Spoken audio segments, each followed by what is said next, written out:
பாசத்திற்குரிய பெரியவர்களே, தாய்மார்கள், சகோதர சகோதரர்கள், எனது என்னுடைய உங்கள் அனைவருக்கும் உங்களுடைய நன்றி வந்த வணக்கத்தை தெரிவித்துக் கொள்கிறேன்.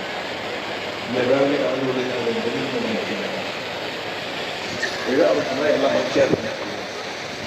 நம்முடைய புதுச்சேரி மாநிலத்தில் நம்முடைய மக்கள் அனைவரும் மகிழ்ச்சியோடு இருக்க வேண்டும் என்பதுதான் அரசுடைய எண்ணமாகும்.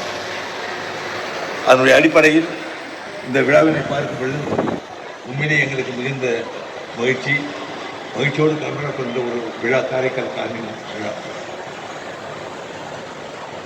அதற்கு என்னுடைய 2025ஆம் ஆண்டுடைய புத்தாண்டு நல்வாழ்த்துக்கள் மற்றும் சிறப்பான முறையில் மகிழ்ச்சியோடு கொண்டாடப்பட்ட பொங்கல் பண்டிகையுடைய வாழ்த்துக்கள், காணும் பொங்கல் வாழ்த்துக்கள். இந்த கார்னிவல் விழாவில் என்னுடைய சில கருத்தை தெரிவித்து நான் மிகுந்த மகிழ்ச்சி அடைகிறேன். நம்முடைய ஆட்சியை பற்றி, ஆட்சியுடைய செயல்பாடுகளை பற்றி, நம்முடைய சட்டமன்ற ஒரு பிரச்சனை நாளைக்கு அவங்க பேசுகிறா என்னை விட நல்லா பேசுகிறாங்க. ஆட்சி பற்றி நல்லா நிறைய சொல்லியிருப்பாரு. ஏன்னா அவங்களுக்கு தெரியும் ஆட்சியுடைய நிலை என்ன, எப்படி இருந்தது, எப்படி இருந்தது, இந்த ஆட்சி வந்தது எப்படி எல்லாம் இருந்தது, நான் முதலமைச்சர் பொறுப்பேற்ற பிறகு எப்படிப்பட்ட திட்டங்கள்லாம் கொண்டு வந்திருக்கிறாங்க என்னை விட அவர் நிறைய சொல்லுவார். எனக்கு நல்லா தெரியும். சொன்னாங்க சிவகாந்த் இதெல்லாம் பார்த்தீங்கன்னா இந்த அரசு எவ்வாறு செயல்பட்டு கொண்டு இருக்கிறது என்பதை பற்றி எல்லாம் சிறப்பாக சொல்லியிருப்பாங்க. அது நேரம் இல்லை காரணமாக, நீங்கள் அதிகம் காத்திருப்பதன் காரணமாக எல்லாம் நீங்களே பேசி முடிச்சிடுங்க அப்படின்னு சொல்லிட்டாங்க. இதெல்லாம் அவங்களாம் பேச விட்டுருப்போம், பேசினா நல்லாவே இருக்கும்.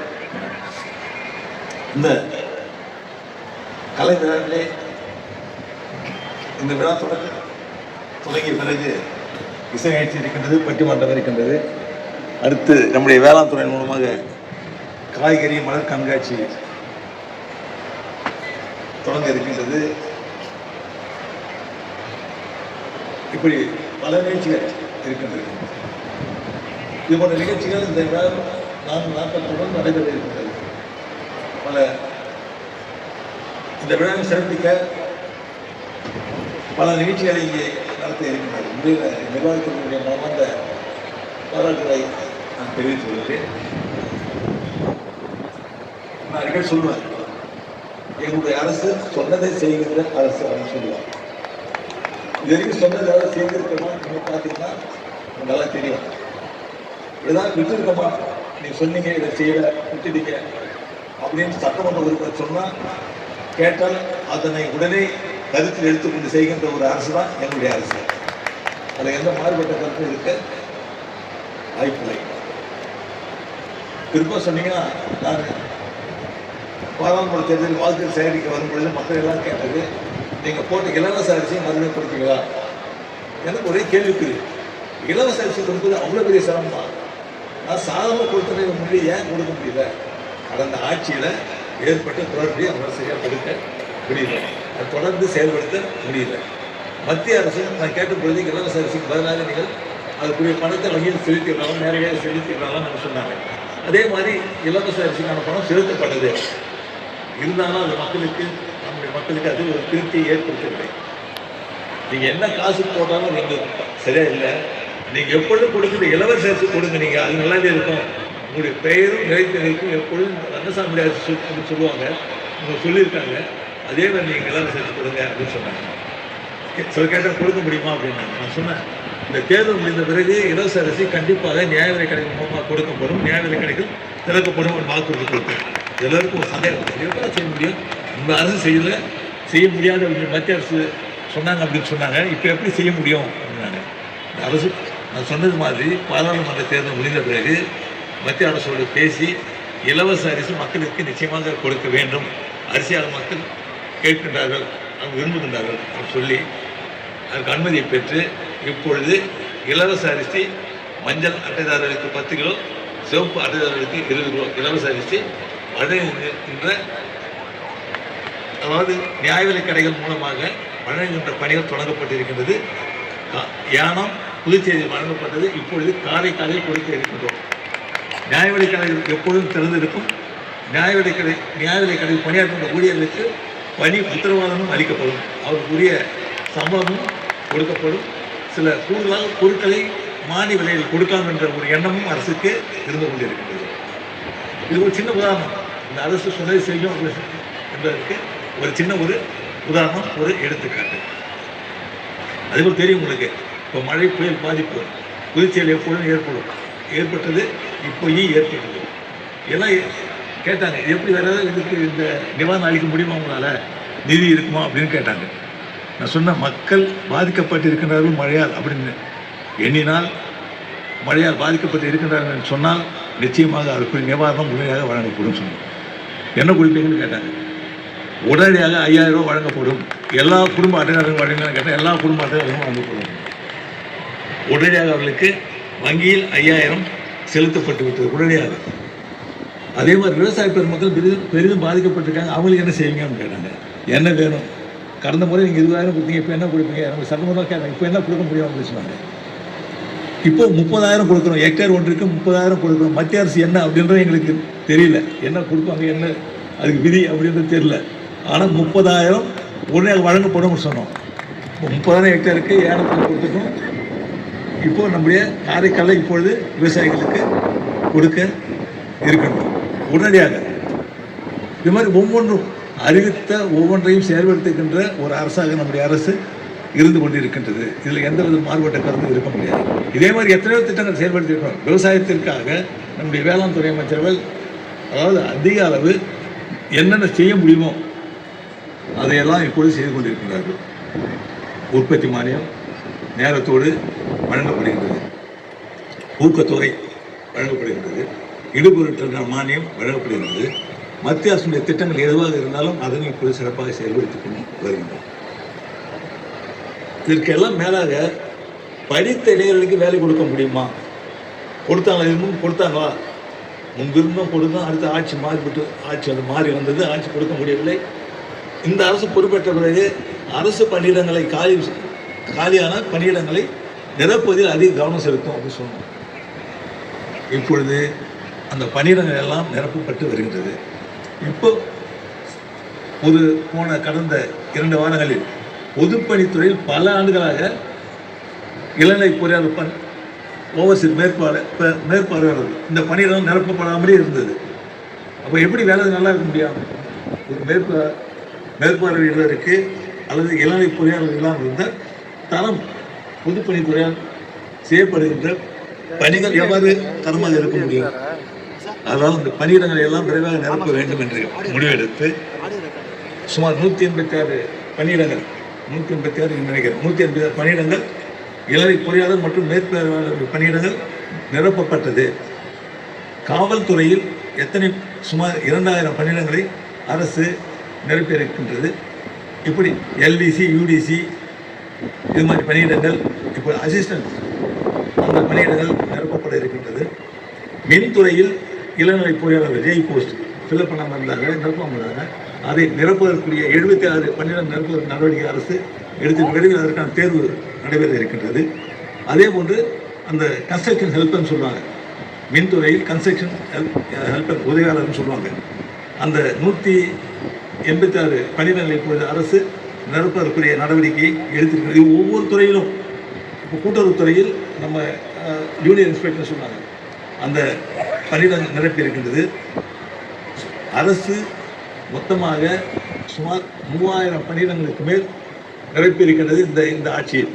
மேலும் பல பணியிடங்களை நிரப்ப இருக்கின்றது. அரசு பணியிடங்கள், நிரந்தர பணியிடங்கள், ஆசிரியர் பணியிடங்கள்.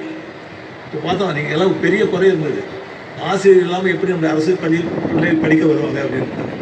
அந்த ஆசிரியர் பணியிடங்களை எல்லாம் அரசு இப்பொழுது நிரப்பி வருகின்றது. அவருக்குரிய பதவி உயர்வு கொடுக்கப்பட்டு வருகின்றது. அதே மாதிரி மருத்துவமனையில் செவிலியர் இல்லாத ஒரு நிலை, மருத்துவ அதிகாரிகள் இல்லாத ஒரு நிலை இருந்தது. நல்லா தெரியும் உங்களுக்கு, 256 செவிலியர் நிரப்பப்பட்டிருக்கின்றார்கள். மேலும் மருத்துவ அதிகாரிகள் நிரப்பப்பட்டிருக்கின்றார்கள். நம்முடைய புதுச்சேரியில் அரசு மருத்துவக் கல்லூரியில் மேலும் 256 செவிலியர் விரைவிலேயே நிரப்பப்பட இருக்கின்றார்கள். மேலும் பல பணியிடங்களை அரசு நிரப்புவதற்கு நடவடிக்கை எடுத்துக்கொண்டிருக்கின்றது. இப்படி அரசு பணியிடங்கள் அத்தனையும் நிரப்புவதில் அரசு மிகுந்த கவனம் செலுத்தி வருகின்றது.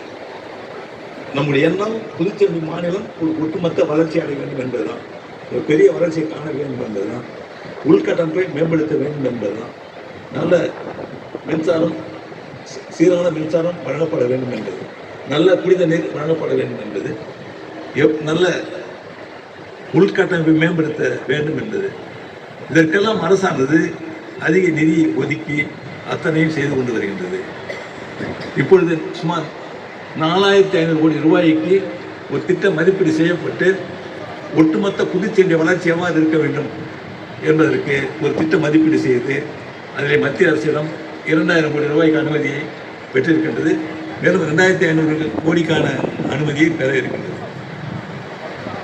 அரசுடைய எண்ணம் ஒரு பெரிய வளர்ச்சி நம்ம புதுச்சேரியில் காண வேண்டும். இங்கே கேட்டது மாதிரி சுற்றுலாவை மேம்படுத்த வேண்டும் என்பது அரசு மிகுந்த கவனம் செலுத்தி வருகின்றது. சுற்றுலா பயணிகளோடு மூலமாக நம்முடைய வருவாயை உயர்த்த முடியும், அரசுடைய வருவாயை உயர்த்த முடியும் என்பது அரசு உணர்ந்து சுற்றுலாவை மேம்படுத்துவதில் இப்போது மிகுந்த கவனம் செலுத்தி வருகின்றது. இப்படி ஒவ்வொரு நிலையிலும் அரசானது புதுச்சேரி ஒட்டுமொத்த வளர்ச்சி கொண்டு வருது. இதை புதுச்சேரி, காரைக்கால், மாஹே, ஏனம் என்று இல்லாமல் அனைத்து பகுதிகளும் புதுச்சேரி அனைத்து பகுதிகளும் முன்னேற்றப்பட வேண்டும் என்பதுதான் அரசுடைய ஒரு எண்ணமாகும். நல்ல கல்வி பிள்ளைகளுக்கு கிடைக்க வேண்டும் சொன்னோம். நான் வந்த உடனே லேப்டாப் கொடுப்போம், இந்த அரசு பொறுப்பேற்ற பிறகு லேப்டாப் கொடுப்போம்னு சொன்னோம். கொடுத்தோமா அப்படிங்கிறத கொடுத்துட்டோம். அது ஒரு ஆண்டு விட்டு போயிருந்தது.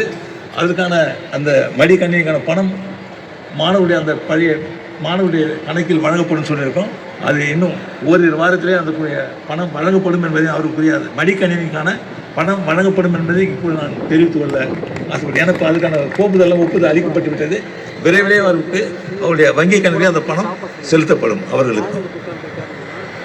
நம்முடைய காரைக்காலை பொறுத்தவரை அதிக நிதியை ஒதுக்கி காரைக்காலை வளர்ச்சியை அரசு கவனத்தில் வைத்திருக்கிறது. அதற்கான திட்டங்களை எல்லாம் செயல்படுத்தியிருக்கிறது. ஒரு நல்ல மருத்துவ வசதி கிடைக்க வேண்டும் என்பது நம்ம அனைவருடைய ஒரு பெரிய எண்ணமாகும். நல்ல மருத்துவமனை வேண்டும்.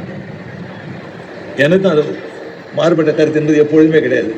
காரைக்காலில் ஒரு நல்ல சிறந்த மருத்துவமனை, நம்முடைய மருத்துவ வசதி மக்களுக்கு கிடைக்க வேண்டும் என்பதுதான். ஒரு அரசு மருத்துவமனை புதிதாக கட்டப்பட வேண்டும் என்பது என்னுடைய எண்ணம். அதுக்கு அடிக்கல் விரைவிலேயே நாட்டப்படும், அதில் எந்த சந்தேகமும் இல்லை. ஒரு பெரிய அளவில் அரசு மருத்துவமனை சிறப்பாக அமைய வேண்டும் காரைக்கால் என்பது. இப்போ எம்ஆர்ஐ ஸ்கேன்லாம் கேட்டாங்க, வாங்கி கொடுத்துருவோம். இருந்தாலும் ஒரு பெரிய அரசு மருத்துவமனை நல்ல, அதாவது ஒரு மருத்துவமனை, அரசு மருத்துவமனைலாம் இப்படி தான் இருக்கணும். அவருக்கு எடுத்துக்காட்டாக ஒரு அரசு மருத்துவமனை கொண்டு வர வேண்டும் என்பது நம்முடைய எண்ணம். அதற்கு தேவையான அந்த பணியிடங்களையெல்லாம் நிரப்பப்பட வேண்டும்.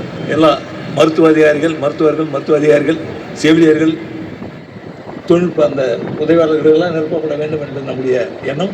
அதையெல்லாம் அரசை கவனத்தில் வைத்துக் கொண்டிருக்கிறது. அடுத்து புதுச்சேரி அரசு மருத்துவக் கல்லூரி ஒன்று இருப்பது போன்று காரைக்காலிலும் ஒரு அரசு மருத்துவக் கல்லூரி வர வேண்டும் என்பது. அது கடந்த ஆண்டே வந்துவிட்டு வேண்டும். அனுமதி மத்திய அரசு கேட்டிருந்தோம், கொடுக்கணும்னு சொல்லியிருந்தாங்க.